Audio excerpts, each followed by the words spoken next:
Voilà, le nom de mon collectif David et Eugéna fait référence à ma femme et moi. Le collectif fondamental, c'est la famille, c'est ce que nous défendons. Donc il y a altérité sexuelle dans notre couple, et comme elle vient des États-Unis et d'un milieu catholique, il y a aussi l'altérité spirituelle, religieuse, et de culture et de langue. Et tout cela. Précise que toi, parce que toi tu n'es pas catholique? Non, moi je suis juif, athée et de gauche, fermez les guillemets. Donc c'est une triple altérité, et ça montre bien, et ça nous a enrichis tous les deux à divers niveaux. C'est la même logique qui m'a fait rejoindre Frigide, alors que le milieu d'où elle vient ne me prédisposait pas en termes de confession, d'opinion politique, éventuellement à la rejoindre. Parce que j'avais tout de suite compris, c'était clair, que son élan visait à rassembler et à penser toutes les parties d'un problème, ce que ne fait pas le gouvernement actuellement. C'est donc le message que moi aussi je voudrais présenté à François Hollande avant sa conférence de presse, comme Benoît Homovox l'a dit, comme ma camarade Laurence Jane de la gauche pour le mariage républicain. François Hollande face à une période de crise très difficile. Dans le domaine socio-économique, il prend des mesures qu'on peut juger opportunes. Et sur le dossier qui nous intéresse, au contraire, comme l'a dit Frigide, comme l'ont dit mes camarades, il clive totalement, il se rend à une idéologie alors que lui est un pragmatique, et je l'invite, nous l'invitons. Sa cote de popularité étant extrêmement basse, nous l'invitons à faire un geste, lui-même à comprendre que pour rassembler, eh bien, il faut avoir ce réflexe de penser l'autre camp, de penser une solution qui satisfasse tout le monde. C'est normalement le travail du président, et nous ne souhaitons que l'aider à le faire. Monsieur le Président, notre mouvement, tel qu'emmené par Frigide, est profondément républicain. Pas une fois au cours des 7 mois passés de la Manif pour tous, nous avons manqué de respect à la fonction présidentielle ni aux institutions. Nous vous encourageons dans vos politiques socio-économiques actuellement dans une situation difficile, et nous vous invitons à entendre cette partie du peuple qui vous dit que ce problème de l'altérité sexuelle de la famille et des enfants est fondamental, et que vous pouvez recréer du lien en faisant un geste, en comprenant notre position, en retirant le projet et en le remplaçant par un projet plus adéquat que nous défendons aujourd'hui, et qui instaurait une union civile homosexuelle en portant tous les droits, les mêmes droits que le mariage, à l'exception bien entendu de tout ce qui est lié à la procréation. Monsieur le Président, merci d'avance. Je veux dire, je suis mariée et mère de famille, mais j'ai trouvé qu'il fallait qu'en France, on apprenne à vivre ensemble, tous. Il y a 3 millions de personnes homosexuelles en France aujourd'hui. Avec leurs parents, ça fait peut-être 10 millions de personnes qui sont confrontées à cette réalité. Et c'est une réalité qu'on ne peut pas continuer d'ignorer. C'est une réalité qu'il faut entendre. Et je crois qu'il faut vraiment que ces personnes soient au cœur du débat, et on ne les a pas beaucoup entendues.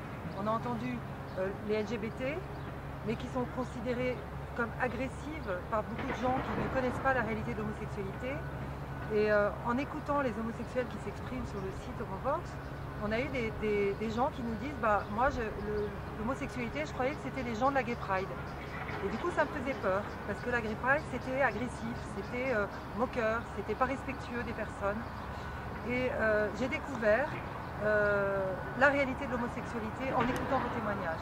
Et je crois qu'on ne pourra pas arriver à faire une société apaisée si on n'apprend pas à s'écouter, si on n'apprend pas à écouter les personnes homosexuelles, à écouter la différence qu'elles vivent, comment elles le vivent. Et en général, elles sont 100% à dire que si elles avaient pu être hétérosexuelles, elles auraient été contentes. Parce qu'elles avaient envie de fonder une famille, comme tout le monde.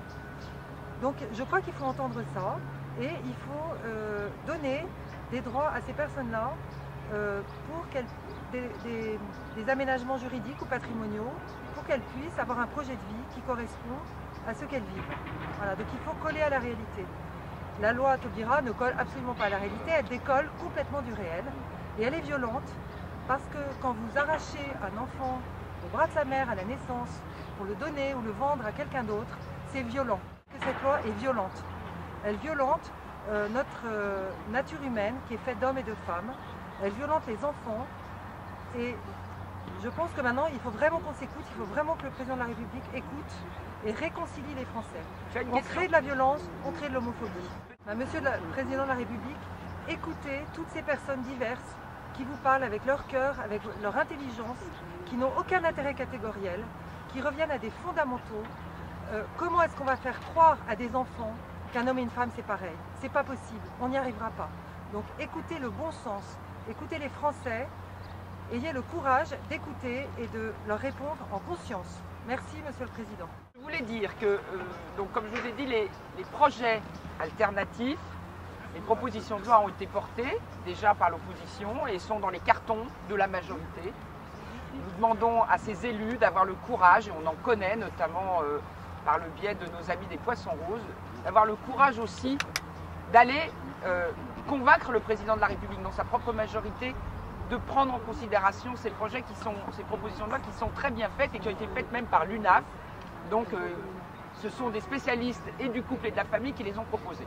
Pour supplanter cette loi Taubira grâce à l'Union civile, nous a rejoint aujourd'hui Pierre-Yves Bournazel, conseiller de Paris dans le 18e arrondissement, conseiller régional d'Île-de-France et candidat à la primaire UMP pour les élections municipales de 2014, qui nous apporte son entier soutien. Il ne peut pas être avec nous ce matin, mais il nous soutient totalement sur cette ligne. Voilà, je voulais terminer pour vous dire que cette demande que nous formulons officiellement à nouveau aujourd'hui, par ceux qui sont les premiers à être légitimes à la réclamer, cette union civile, puisque c'est eux qui en vivront, je dois dire qu'elle ne peut avancer sans qu'on protège juridiquement le mariage. Et c'est pour ça que nous portons aussi, et c'est là en tant que leader, au bout de 7 mois de l'ensemble des associations, en tout cas leader médiatique, si ce n'est un autre, je rappelle le jour où peut-être va tomber la décision du Conseil constitutionnel